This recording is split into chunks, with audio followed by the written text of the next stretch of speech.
Alright, this is a quick video on the 2015 and up spoiler on the 2008 to 2014 Challenger. Mine's an 09, and this is a spoiler from a 2018 SRT. And as you can see, I got the camera in there, and I've got it all hooked up to the factory radio.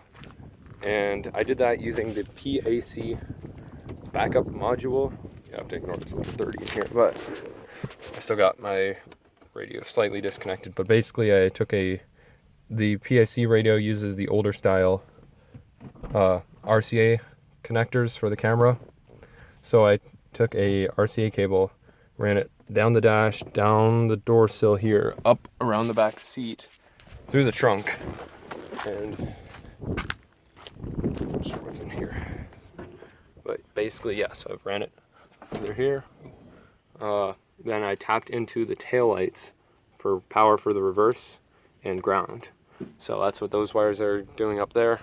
And I didn't want to drill any additional holes in the trunk lid because the 2018 and, well, 2015 and later, they have the two studs on the ends, and then they have one clip here and a clip here. Now on these older Challengers, they have the two studs on the ends, and then they have one clip in the middle and one in the middle on each side. So basically what I did was I routed the wires through the hole where the OEM clip would have gone, and then I drilled a hole in the bottom of the spoiler here, and then I put crimp connectors on, so it's all crimp connected up to wire into the camera instead of using the camera plug. And so basically, yeah, I've got it all tucked up in there. You can see video cable, power and ground, and then there was another red cable. On the video cable doesn't do anything, but that's just the one I got on Amazon or whatever. But I'll fire it up and you can see the video camera in action.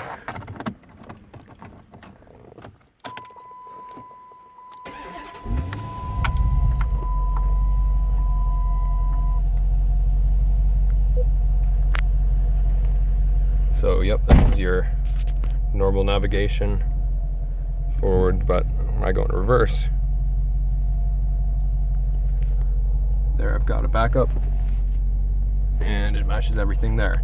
And because it's the OEM camera, it's a super wide angle, which is pretty nice because you can see like right around the car just about. So, but yeah, no, pretty happy with it overall. One thing important is with the PAC controller and module, the backup module, you have to downgrade the firmware if you have a stick shift. So I downgraded to the original firmware, which is the 2015 version, and that fixed the problem right away. Because how I got it in the mail, it had the latest firmware on it, and anytime you'd run the engine, doesn't matter what gear you were in, the module would think you were in reverse. So that's a bug on their part. Hopefully they can get that patched or whatever. Not that I really care because it works as is and I'm pretty happy with it, but just gotta, but yeah, no, so there it is with the 2018 spoiler on it. I've got my little hood decals I made up with the fender flares. Still waiting for the tires I have for my OEM Demon wheels, so that'll be pretty exciting. But overall, I really like the taller spoiler with the little notch in it, but that's just personal preference. But yeah. So overall, yeah, not bad.